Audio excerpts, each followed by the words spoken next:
مسوب عند مايكل بزمن فنقت أني وانشي مسوب جمر ماقلقل جمر ماقلقل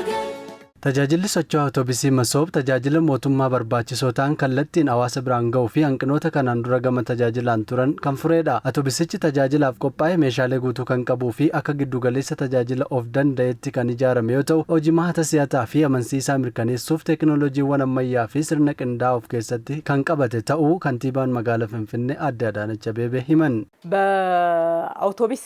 እየተንቀሳቀስን አገልግሎት የምንሰጥበት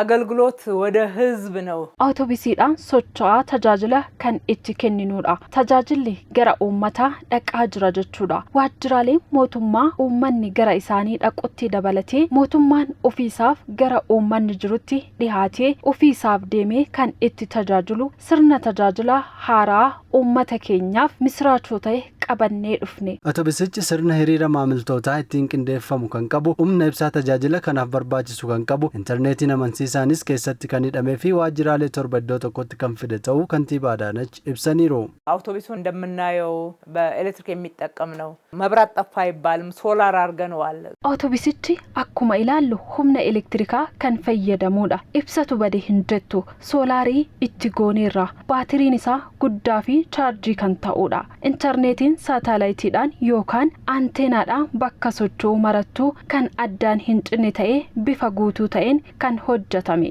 waajjiraalee tajaajila torbatu iddoo kana keessa jira waajjirri galii tiinii baasuu irratti daldalli eeyyama konkolaachisaa haaraa baasuu haaromsuu fi kanneen biroo fandii daandiiwwanii boolloo baasuu haaromsuu fi kanaan kan wal qabatan faayidaa baasuu tajaajila galmeessa siivilii asitti ni kennina baankonni jiru kafaltiin duraa hunduu asitti dhumata waajjirri fayyaa jira kunis asumatti tajaajila iddoo tokko socho'aa kanaan kennama jechuudha. Jijjiiramni saffisaa fi bu'uuraa roga maraan magaalittii keessatti waggoota muraasa keessatti akka dhufee fi hanga yeroo dhiyootti garuu kenniinsa tajaajilaa irratti rakkoowwan akka guubboo gaafatamuu deddeebisuu firoomaa fi akka wal beekaniin keessummeeffamuu fi loogiin kan guutame akka tures himaniiru. Tajaajilli iddoo tokko Masoob keessumattuu kan Awutoobisii kun hanqinoota kunneen kan furee fi lammiileen fagoo osoo hin deemin yookaan biiroolee adda addaatti ergamuun osoo isaan hin barbaachisiin tajaajila mijataa si'ataa fi dhaqqabamaa akka argatu kaasaniiru. ሁሉ ነገር ዲጂታላይዝድ ነው ሰው በቀላሉ ሰው መበደል ማንገላታት አይችልም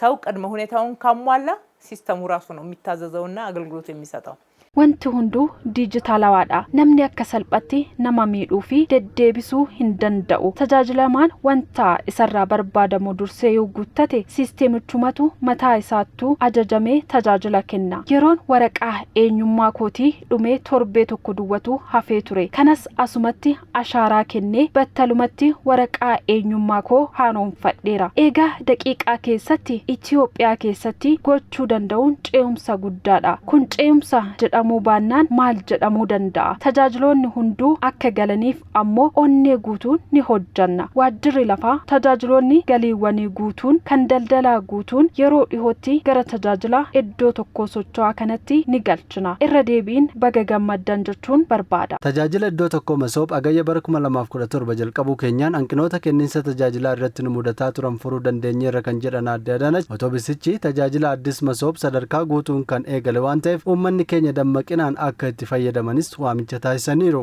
Magaalaa Finfinneetti tajaajilli iddoo tokko Masoob kutaawwan magaalaa 6tti kan hojiirra jiru tajaajiloota 150 kan hammatee fi namoota 150,000 tajaajila quubsaa kennaa jiraachuu kantiibaa Adaanech yaadachiisaniiru.